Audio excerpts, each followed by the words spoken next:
لباس میں. آپ صرف لڑکیوں کو بولو، عورتوں کو بولو، مردوں کو کیوں نہیں کہتے کہ اپنی نگاہیں نیچے رکھیں؟ میرے عزیزو، قرآن تو بہت پہلے ہی فرمایا ہے کہ مردوں کو نگاہیں نیچی رکھیں، ساتھ میں تمہیں بھی کہا ہے کہ تم اپنی ساری چیزیں ڈھانک کر کے رکھو، اس لیے کہ نگاہیں نیچی شریف آدمی رکھے گا، اور شریر آدمی اور بدماش تو اپنی آنکھیں صرف اسی لیے پھیلاتا رہے گا کہ اسے کہاں چھیتڑے ملیں گے، کہاں اس کو غلاظت ملے گی. اور تم کووں کو اگر کہہ دو کہ شریف بن کر کے رہو، ہم گوشت اوپر کھلا رکھے ہوئے، کتنے کوے شریف نکلیں گے؟ کسی سے اگر تمہاری برادری ہو، تعلق ہو، تو وہ کوا ہو سکتا ہے گوشت چھوڑ کے چلا جائے، ورنہ تو کوے کے اندر ہرس ہے، لالچ ہے، وہ ٹھوک مارے گا، گوشت اٹھا لے جائے گا. آج ہماری بچیوں کے ساتھ جو ریپ کے کیسز بڑھتے جا رہے ہیں، اس کی ایک اہم وجہ یہ بھی ہے ان کا اظہار، ماڈرن کلچر. میرے عزیزو، میری یہ بات جو ہے نان مسلم بھی ایکسیپٹ کرتے ہیں، بہت سارے ہیں، بہت سارے جو مسلمان نہیں ہیں وہ بھی اس بات کو سراہتے ہیں. حقیقت ہمارا جو کلچر ہے، ہمارا جو مشرقی کلچر ہے، یہ اس میں الحمدللہ بہت عافیت ہے.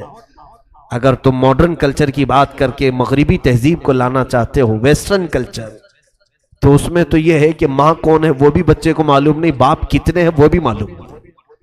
اس کلچر کو تم پسند کرتے ہو جہاں گدھے اور بیل، کتے اتنا نہیں زنا کرتے ہوں گے جتنا مرد اور عورتیں سڑکوں پر کرتے ہیں. کیا وہ کلچر تمہیں پسند ہے؟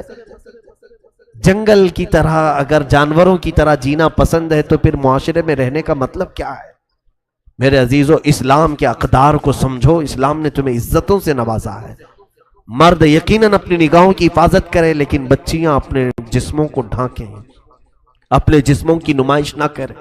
حدیث پاک میں ہے جو عورت صرف خوشبو لگا کر اس لیے نکلتی ہے، خوشبو لگانا منع نہیں ہے، لیکن اس کی نیت اگر یہ ہے کہ بازار میں لوگ میری طرف متوجہ ہو جائیں، میری خوشبو کو سونگھیں، سپرے لگا کر، پرفیوم لگا کر عورتیں جس طرح سے چلیں، حدیث پاک میں موجود ہے.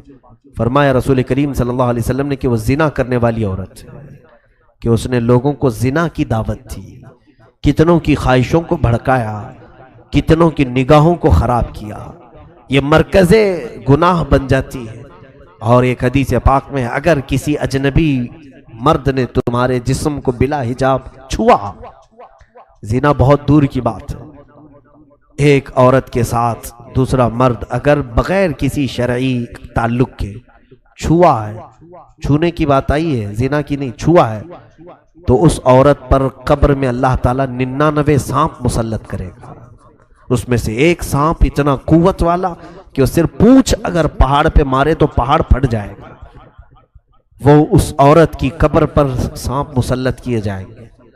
تو اپنے جسم کو کسی کے حوالے ہرگز نہ کرو جب تک تمہارا نکاح نہ ہو جائے. اللہ تعالیٰ کی امانت ہو تم. ہماری بچیاں یہ دین اسلام کی امانت ہے. بلکہ میں تو کہتا ہوں رسول پاک صلی اللہ تعالیٰ علیہ وسلم کی عزت تمہارے دوپٹوں کے ساتھ ہے. تم نے اگر نکال پھینکا تو لوگ صرف تمہارے نام کو نہیں کوسیں گے، سیدھے فاطمہ زہرا کی کنیز کو بھی کوسنا شروع کریں گے کہ یہ نام اس کا فاطمہ ہے، نام اس کا آمنہ ہے، نام اس کا خدیجہ ہے، لیکن اس کا تعلق اخلاق سے کوئی بھی نظر نہیں آتا.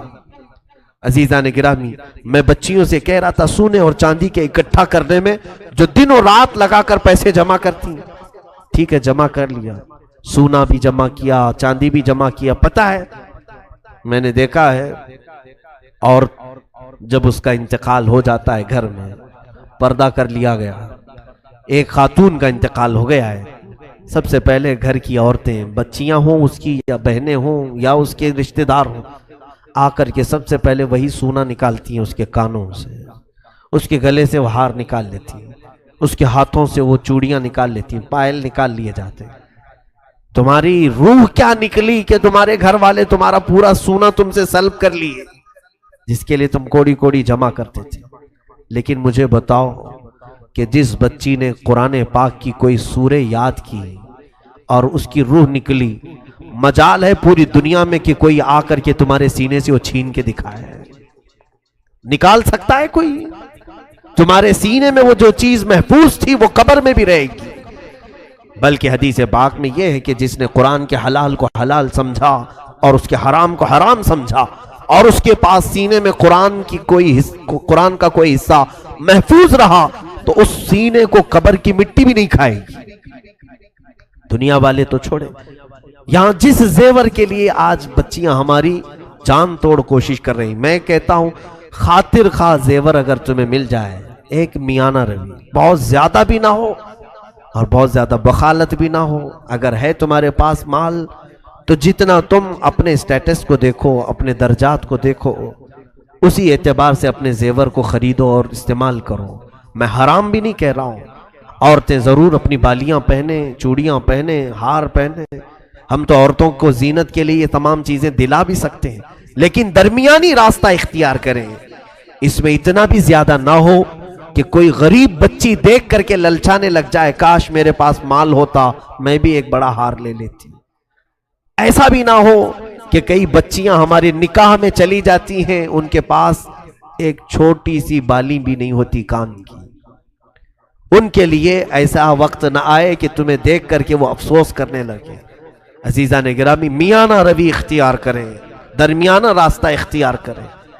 رسول کریم صلی اللہ تعالیٰ علیہ وسلم کے اس گھرانے میں کبھی ایسا ہوا ہے کہ حضور صلی اللہ تعالیٰ علیہ وسلم تشریف لائے ہیں، 3 دن تک 4 دن تک کسی بھی زوجہ مطہرہ کے گھر میں چولہا نہیں جلایا جاتا، کھانا ہی نہیں بنتا تھا، یا تو وہ روزے سے ہوتی ہو یا تو فاقے سے ہوتی، لیکن شکایت کبھی نہیں کرتی۔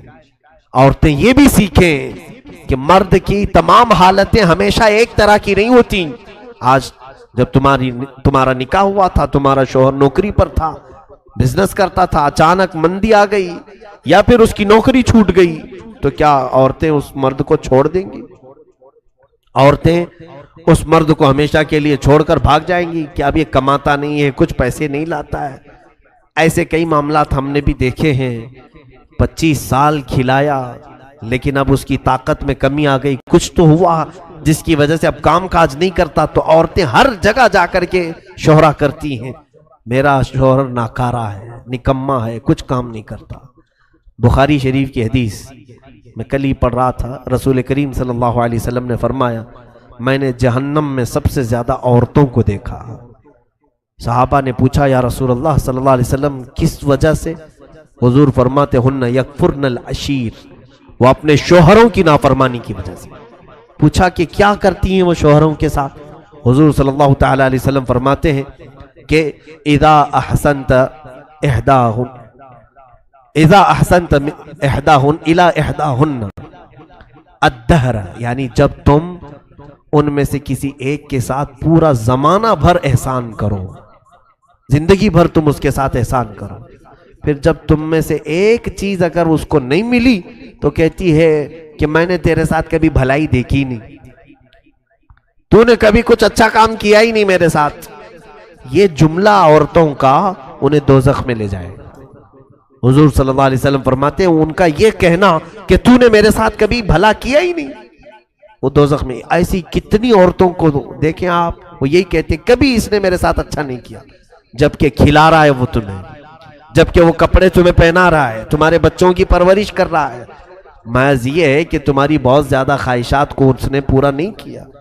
ایسے کئی واقعات ہمارے سامنے ہیں کہ غلط خواہشات عورتوں کی مردوں کو غلط راستے پر لے آتی ہیں۔ ایک بہت اچھا نوجوان ہمارے پاس نماز پڑھتا تھا، مقتدی تھا ہمارا، اچانک وہ غائب ہوا، کئی دن تک نہیں تھا، اور کئی سالوں کے بعد اس کو پھر دوبارہ ہم نے دیکھا تو معلوم کیا بہت بری حالت ہے اس کی، شراب پیتا ہے، باہر کٹوں پر پڑا رہتا ہے، نیک آدمی تھا۔ اس کو بلوایا، پوچھا کیا حالت ہے تیری، کیوں ایسے بن گیا؟ وہ رونے لگا، اور پھر اس نے جو واقعہ بتایا، میں نے کئی جگہ پر اس کو ذکر کیا، کہا کہ میری شادی ہوئی، میں بہت زیادہ محبت کرتا ہوں میری بیوی سے، اور محبت سے شادی کیا تھا۔ شادی کے بعد میری نوکری تھی اپنے ہی شہر میں، لیکن میری تنخواہ پوری نہیں ہو پاتی تھی، میری بیوی کے جو خواہشات تھے میں اس کو پورا نہیں کر پاتا تھا۔ میری بیوی کے لیے پھر مجھے اپنا شہر چھوڑ کر بنگلور جانا پڑا، میں نے کوئی بڑی نوکری کی تلاش کی، وہاں پہنچا، وہاں پہنچ کر کے جب میں کمانے لگا، تھوڑی زیادہ پیسے ملے، اور بھیجتا تھا، لیکن گھر میں مہینہ ہونے سے پہلے ہی وہ سارے پیسے خرچ ہو جاتے ہیں. پھر اخراجات کے لیے میری بیوی مجھے پتہ نہیں کیسے کیسے تانے مارتی. تو پھر ایسا ہوا کہ میں قرض لینا شروع کیا، قرض میں بھی ڈوبا. ٹینشن اتنا بڑھ گیا، گھر پیسے بھیجنے کا اور ادھر قرض خواہوں کا. اس اثنا میں سگریٹ پینے لگا. لوگوں نے کہا کہ سگریٹ پئیں گے تو تھوڑا سا ٹینشن کم ہوتا ہے. پیتے پیتے یہاں تک عادت لگ گئی کہ نوکری جس میں جاتا تھا وہاں کی نوکری بھی چھوٹ گئی. تو غم کی وجہ سے دوست ملے ایسے کہ انہوں نے شراب کی لت لگا دی، اور شراب پی کر کے رات بھر پتہ ہی نہیں چلتا تھا کہ کون سی نوکری کون سی بیوی، سب ختم.